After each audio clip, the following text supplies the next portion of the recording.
You're listening to a DM podcast. We would like to acknowledge and give thanks to the traditional owners of the land we record this podcast on, the Yagara and Turrbal people, and their continued connection to the land and waterways on which we meet. Hello and welcome to Sportish, where sport and pop culture collides. Hello, Georgie. Hello, Libby. How are you? I'm back. You're back. You were on holiday. Well, not on holiday. No, it kind of was a holiday. I wanted to call it a junket. Oh, did you? Yes. Wow.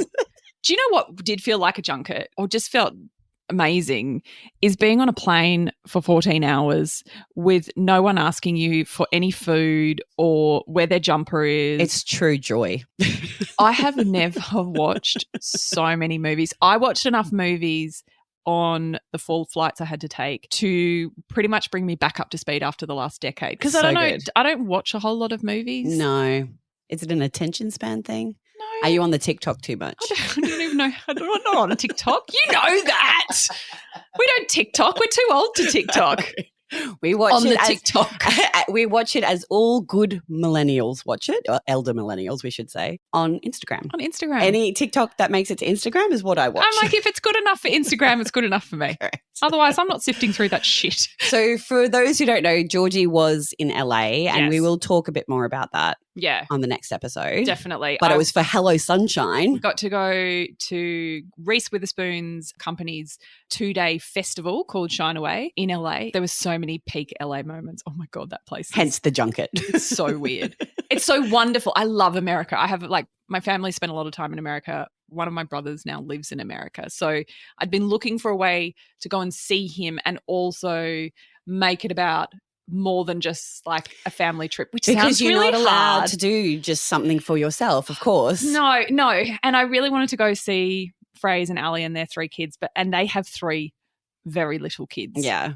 They're like you. They did like 3 under 3. They've got 3 under 3. They're in the Hurt Locker at the moment. So I knew that I needed to do like something like festivally and, out there, and then just go and have lots of cuddles.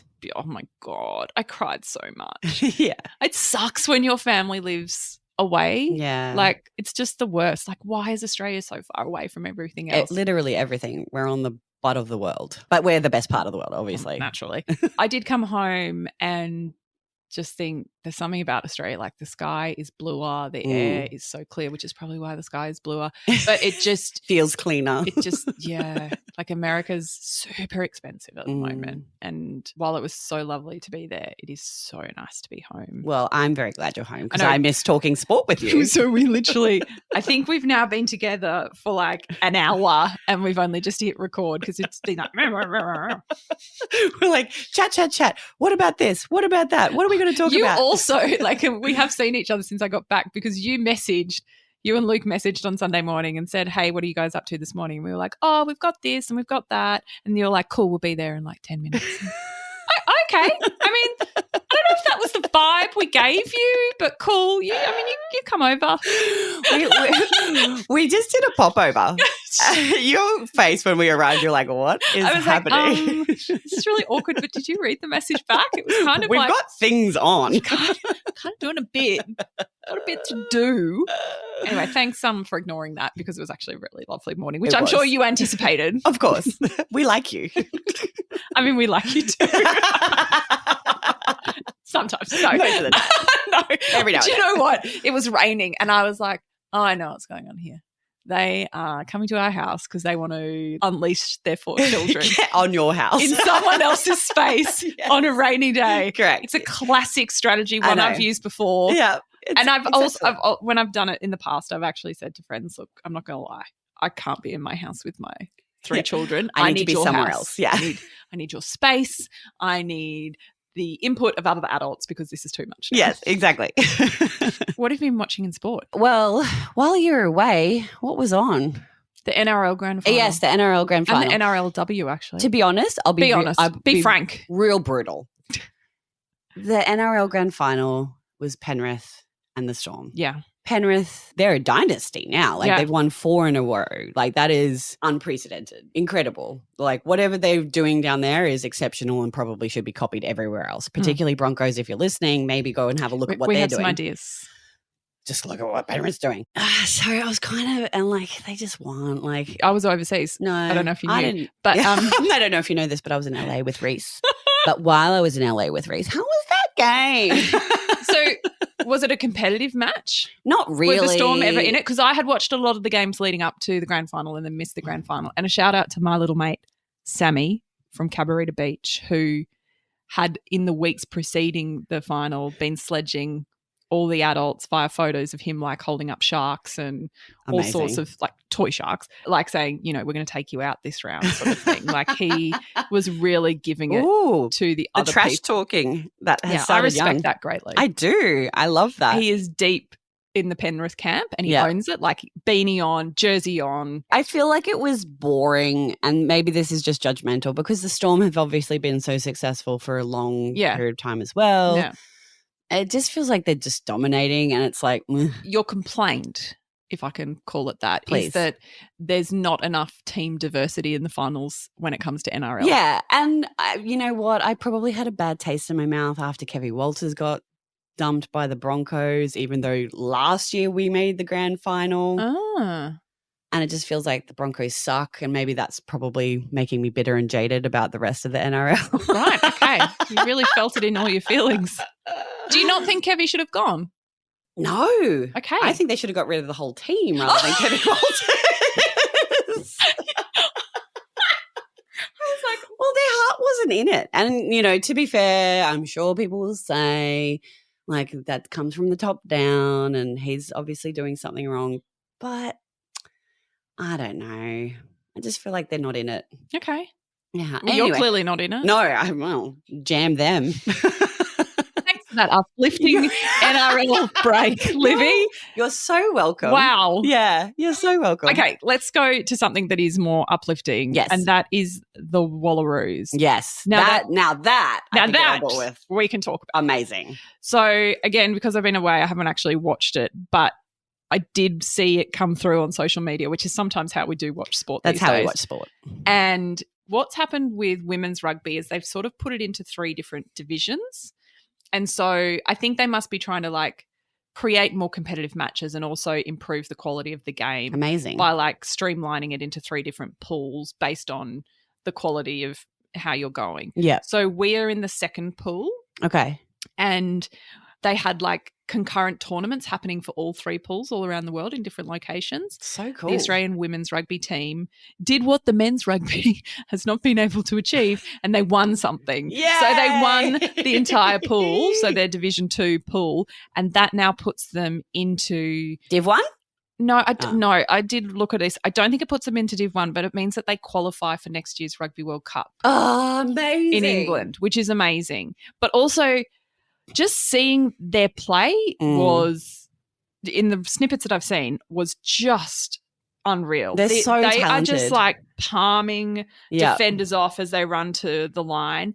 And what was really beautiful is that one of our sporties messaged us on Instagram, and just because we must have put up a story yesterday about this team, one of our sporties messaged us and said, my husband has been keeping track of what's been going on with the Australian women's rugby team. And she said, I'm so excited. He's just actually shared this story to his stories because he's just so pumped about what they've done and what they've achieved. And I was like, this is like a Matildas effect that's happening in women's rugby. Yeah, we're just seeing it across the board now, like whether it's Olympic sport or Paralympic sport, you know, obviously the Matildas last year, like people gathering to watch women's sport. Yeah. It's amazing. I think she was also really proud that he then put it out there. Yeah. So he didn't just like, he hasn't just been following it and talking about it with her. He then made a public display of, hey, this team's amazing. She was like, look how far we've come. Yeah. Actually, when I was doing jobs around the house this morning, I had one of the radios on in Brisbane. It was like a hit station, and they have this game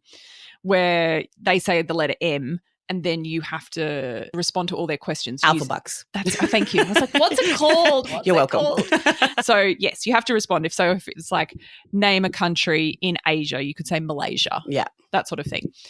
They said, name a sports star. And I, in my head, like, you know. Who have you got in your head? I went, you know, as a millennial, I just went Michael Clark. Oh, I went Mary Fowler. That is what the lady on the radio said. And I was like doing this little dance going, oh my God. Like, That's so cool. I mean, that's such a ridiculous example. no, But but it's all of those in things. that instant moment, she was like, Mary Fowler. I was like, yes, Amazing. that's the best. That Like, is so cool. it was so good to see that moment of change. But they're those incremental things that add up so much over time. And it's just, it becomes part of our DNA. And that's what it's. Oh, that's what it is. Like it's just in us now. Yes. It's like that muscle memory Yeah. has changed.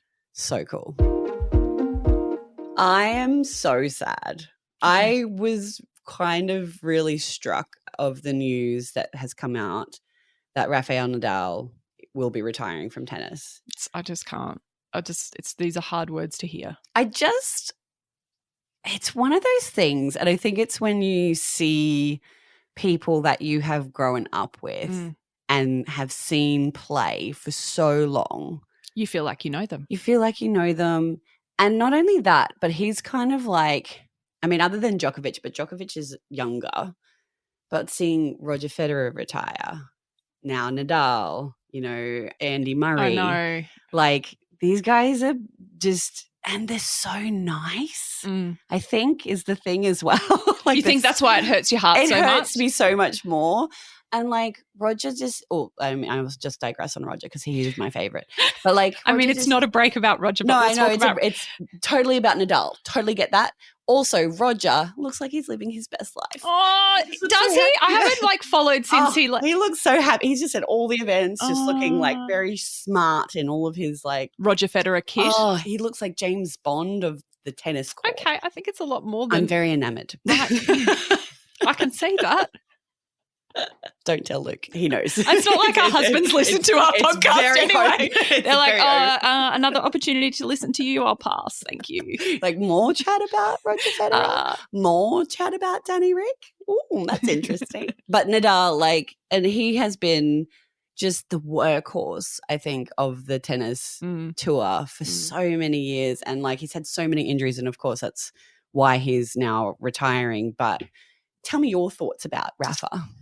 I just think we're seeing a whole changing of the guard, Yeah. Like this generation of players that we've grown up with and, shared some of our most important life moments with are now no longer going to be on our screens. And I find that really discombobulating. Definitely discombobulating. Wow, we really both struggle with that.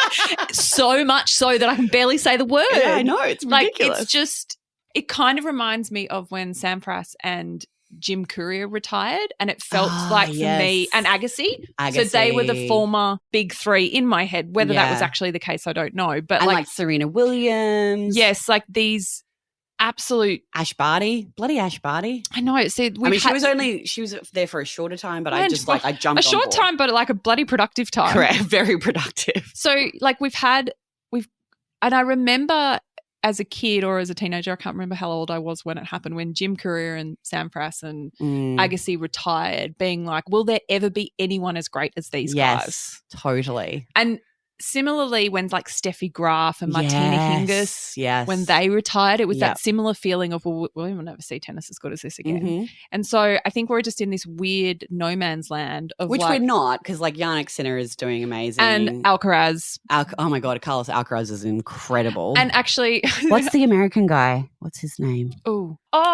Taylor Fritz. Taylor Fritz. Yeah. Yeah. So we do actually have incoming talent. Yeah, they're amazing. And Djokovic is still there, but obviously the clock is ticking now on Djokovic. How much longer can he last? It's ticking time bomb on this guy. It's just, it's only a matter of time. So, we will be fine. Yeah. But will we? As supporters, we now have to work out who are our new people. Who are our new favourites? Yeah. Who will we follow through a tournament? If you who's going to be your new favourite? I really like Korda because again I remember watching his dad play and he to me is a really interesting player, and I would say Sinner. Yeah. Because I also loved how Sinner spoke about how he came into tennis, and his pathway into tennis is really similar to Roger Federer, where they weren't forced to specialize at a really, really super young age. Yeah. They were given the opportunity to do lots of different things, and it was not about. I feel like Sinner's the new Federer and Alcaraz is the new Rafa. Yeah. Oh, yeah.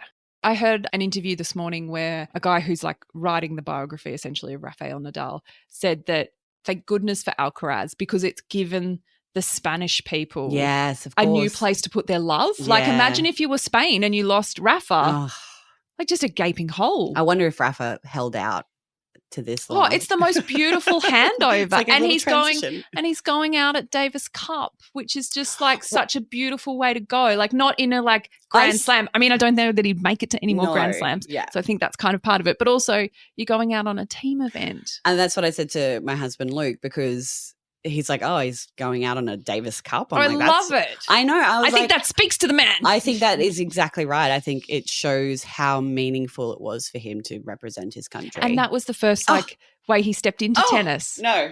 I know, right? It's too much. It is just like beautifully symbiotic. No, it is just beautifully symbolic. Symbolic. And, and symbiotic as well. Well done, Rafa. Georgie, we have a Midweek Hall of Fame. Midweek Hall of Fame. Do, do, do, boo. And no one will remember your name. We'll remember you from time to but time. we'll talk about it all the same. Yes, Georgie. Did you just come up with that? I may have been working on it. Oh, that's interesting. I sat on a plane for a lot of time. So, Lib, we received a nomination. We love this. From one of our sporties over Thank you, Instagram. sporties. We love these from a mum. Okay. I'm just going to read it because it's too beautiful. I'd like to nominate my 12-year-old son, Harrison, and his Vic Boys netball team. Yes. My heart just sang when I read that first line. They just won the first ever 12 and under National Boys Netball Gold Championship medal at the recent School Sports Australia Championships. Wow. Harrison and Vic team, congratulations, because that's massive. Unbelievable. He was part of the team for the Invitational last year and won silver. It's now a permanent sport of the schedule and will also include 15 and under next year. Boys netball is growing massively in our country, and the most beautiful thing to come from these experiences was the making of new bunches of like-minded mates and sharing amazing memories with boys from other states and territories. They are hugely inspired by the momentum and exposure of Australian men's Kelpies team. I love that they're called the Kelpies. Amazing. I did not know that. No, I didn't know that. That's a gold name. Well done. Of which some of their players came to support the boys during the tournament. That's amazing. I want everyone to hear more about boys men's netty because it's building and it's exciting. I love that so much because we've obviously seen a huge momentum shift with women's sport and the access for women to play rugby and rugby league and AFLW and all of that sort of stuff. I think on the flip side, and for those boys who don't want to fit into like a traditional rugby or a traditional AFL, like they have other options. They have other options of ball sports. And it's a great sport. Oh, it's an amazing sport. And actually, when I used to play mixed netty when I was at university, the boys like brought a whole nother component to the game. It was like watching running rugby some days, the way they move the ball up and down the court, and it changed how we played the game as a result. But that's exactly right. And like what an amazing opportunity for women to go and kind of see what they're doing. Yeah. Men to see what the women are doing. And just like cross-pollinate ideas. We see that with Donnell Wollum, right? Yeah. Like her background was basketball and you can see that in the way that she plays netball. It's electric. Yeah. And that's so awesome. Thank you so much I just for love sharing. it. And you should be so proud because they're playing a sport that's not mainstream. Yeah. It's trying to build itself. It's not necessarily going to be the easiest thing to seek out and find, but you helped your son find it. Yeah. And then they've gone on to great success. And what I really loved was, yes, they won gold, but they've also created lifelong friendships. And which is what sport is all about. Just so many good feelings came from that. Well done, Harrison. Well done, Vic team. You are our midweek Hall of Famers this week. Do, do, do, do. What was that? I don't know. I apologize. Georgie, I think one of the biggest pieces of news that has been in the last week, 10 days, has been Ned Brockmann. Ugh. He's back at it. The first photo I saw was him running and he's like taped everywhere because as we know, but maybe not everyone knows, when you run and you're a guy, so you're not wearing a sports bra and your nipples get really rough on red raw on your shirt and bloody. And then it looks like you've had 2 shots to your chest as the blood pours down. So he's running around with like tape plastered across his chest. His lips were bleeding. Like he literally had blood pouring down his face. And I was like, what are you doing? Are you okay, Ned? What has anyone asked you to do? Yeah. So my understanding is he's running 1,600 kilometers. Yeah, right? I think That's so. a It was long like way. I thought he was running about 120 kilometers a day. 150. Oh, it is 150. 150 and 160. It's to do 1,000 miles. Okay. And when you convert that, because It's miles like are stupid. Stupid. Honestly, the most bizarre system Come on, ever. America. Like, do better. The metric system is awesome. Yeah. A lot of us use it now. Yeah. I don't know You if you also know. use it in like swimming and running. It's good enough for your pools. Not NFL, but you know, like come on. So he's running like 150 to 160 kilometers a day in order to do 1,000 miles. In 10 days. Which is just like you can't even comprehend. And so for those of you who have been under a rock for a few years. That's fine. Which is totally fine. Because there are no gatekeepers here at No Scottish. gatekeepers. You come in wherever you are, wherever you're at. But Ned Brockmann ran across Australia from Perth to Sydney, Bondi Beach. It was a concept we couldn't understand. Also couldn't understand. And he did it in a phenomenal amount of time, like 20-something days. And he's all about raising money for mental health and homelessness. Yeah. And, I mean, he's just this tradie guy. Like, he's just some random – Well, he hadn't really run a whole lot in his life. No. Like, he sort of fell into running and then – But he was a tradie, wasn't he? Yeah. He's just like – he's got tradie vibes going on. Yeah, he's definitely with the mullet. Yeah. And then – it's a bit judgy of us, actually. We love his mullet. It's iconic. I like it on Ned Brockmann. I think he wears it. Oh, look, if my son came home with a mullet, I would probably cut it off in his sleep. There's a whole conversation to be had about men's hairs. I totally hairstyles agree. In sport. I totally That's agree. Another episode. And people are all for mullets. That's great. That's why we love freedom in Australia. You do you. Is it? So one of the reasons is that what our constitution has been set up to? If you need to wear a mullet, you can in Australia. It's pro-choice and pro-mullets. It's pro-choice about everything. I'm sure when they wrote the document, they were like, we must ensure that mullets are enshrined as a option for all men. For all men. If and so, women, should they choose. Should they choose. Exactly right. But this time around, he decided to do something very intentional. He's running for 10 days to raise over $1 million. I think the goal was to raise $1 million, but he's already there. Is he? Yeah. Oh. He's phenomenal. So it's really hard. Again, I was listening to something with his physio because you can imagine the job of a physio on a run like this. It's not just a bit of like a gentle bit of strapping and a bit of a massage on your ITB. It's like literally, right, how much tape do we have and what can we do with it? Well, one of the interesting comments that I saw from the physio was that I think he's normally a size 9. Yeah. And now he's in like a size 12 shoe. Yes. Because his feet have swollen that much. And they're wrapping wool around each individual toe to create like less blister. And I think they ended up also like cutting the top off. Yeah, they've cut like a piece of the top of his shoe out. And if you watch some of the footage, he's running in like 2 completely different shoes. Wow. Like one's white, one's black. And I'm like, right. So yeah, the swelling in his feet is so intense. And because he's running on a track, because he's just running in circles. He's running in circles on an ATS track, and you would think that would actually be a bit more bouncy, but apparently it's really hard. Like it's way harder than running on the road. I feel like they probably should have thought that through. Well, I mean, where else would you run to? I don't know. And at least this time he's not dealing with road trains. They were really scary the last time. Yeah, they were scary. That was really intense. That's true. So, and he's set up his running so he runs for 12 hours and then has 2 hours sleep. And then starts running again because they figured that was the best way to like get the maximum. Instead of like doing like a 4-hour sleep block, they do a 2 and a 2 at different ends of the day. So he gets woken up. He literally sits in a chair and like nods off while someone starts strapping him in every goddamn place on his body. Yeah. And then he gets put into a wheelchair. Oh my God. where he's like has another little nod off. And I mean, though, the micro sleep is a highly underrated sleep, I think. Oh, man. But, like, you're running 150 kilometres a day. It's very helpful. And you're having I've had 2 micro hours sleeps. sleep. They're excellent. But, I mean, there's just not enough sleep.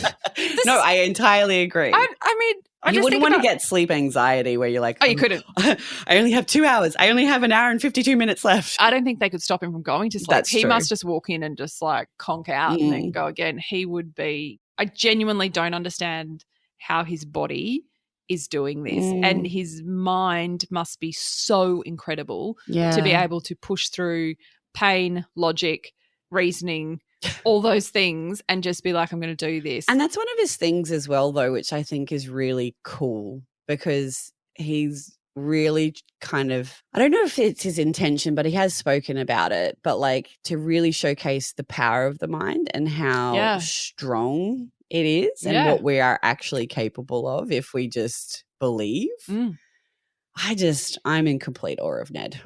Oh, it's phenomenal. There are people who are driving from, you know, thousands of kilometres away to come and watch him and sitting there and think about it from the point of view of what children will see and what they will think they are capable of. Yeah. It's pretty incredible. I cannot believe we're in an era where we get to see people like Ned Brockmann do these crazy things. I wouldn't want to do it. No, it's like absolutely never, ever, ever. When some people go, oh, you know, it's only 150 kilometres. I mean, you run. I couldn't run 150 kilometres in one day, let alone many times over 10 days. I mean, to run 150 kilometres in a week is a huge amount of mileage. No, I couldn't do that in a week. In a week, you'd be like crushing it for a marathon. I think I'd be lucky to do it in 10 days. My Garmin would be like, what's going on? Are you okay? Your longest Are you run in a car? ever. Can you imagine his Strava? Oh my goodness. So many kudos. Kudos everywhere. Boom. Well done, Ned. And if you want to donate, please head to our show notes where we have all the website links and details there. Before we go, I just want to shout out to friend of the pod, Annabelle Bretz. Yes. Who over the weekend won an ACRA. Yeah. For most popular or best sports presenter. Best sports presenter. Non-metro. So she's based in Townsville. In the regions, like anywhere outside of capital city. It's a woman doing it for sport, baby. I can't tell you how iconic this is that in a category full of men, AB was selected as the best presenter. And like, we love her. We love what she does. Yeah. Go follow her. Huge advocate for women in sport and sport in general and just women talking about sport.